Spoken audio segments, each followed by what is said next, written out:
বান্দরবনে আছি।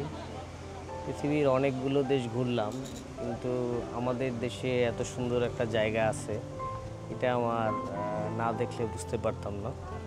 এত সুন্দর একটা জায়গায় এসে বসছি, মনে হচ্ছে যে অন্য একটা দেশে আছি। আমাদের দেশে এত সুন্দর সুন্দর জায়গা থাকার পরেও আমাদের দেশের গভর্নমেন্ট যদি আমাদের এই জায়গাগুলোকে আরেকটু ডেভেলপ করতো, তাহলে এখানে অনেক বেশি পর্যটক পাওয়া যেত। এত সুন্দর জায়গা মনে হয় এখানেই থেকে যায়।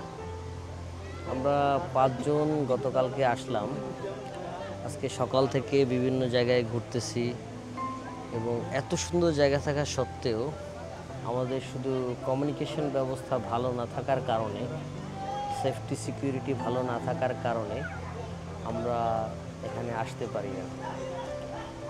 বিভিন্ন দেশে যাওয়াতে দেখলাম যে তাদের কত সুন্দর কেবল কার সিস্টেম, তাদের সেফটি সিকিউরিটি খুবই সুন্দর।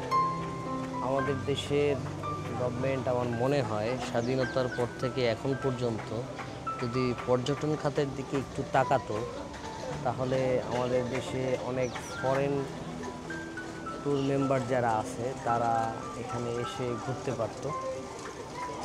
এত সুন্দর সুন্দর জায়গা না আসলে বোঝা যায় না। যদি এখানে কেউ 1 মাসের জন্যও আসে, তারপরেও তার ঘুরে শেষ করতে পারবে না, এত সুন্দর জায়গা আছে। আমাদের এখানে আমাদের সাথে যে ট্যুর অপারেটর আছে, ওনাকে একটু দেখান।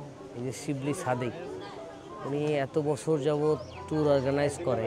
ওনার শুধু একটাই চাহিদা, সেটা হচ্ছে যে আমাদের দেশে ট্যুরের যে পয়েন্টগুলো আছে সেই পয়েন্টগুলোকে যাতে খুব সুন্দরভাবে সাজানো হয়, যাতে ওনার আমাদের দেশের যে টাকাগুলো বিদেশে না পাঠাতে হয়, বরঞ্চ ওনার সাথে যোগাযোগ করে বিদেশের অনেকগুলো দেশের লোক এখানে আসবে, উনি তাদেরকে নিয়ে বিভিন্ন জায়গায় ট্যুর দিবে।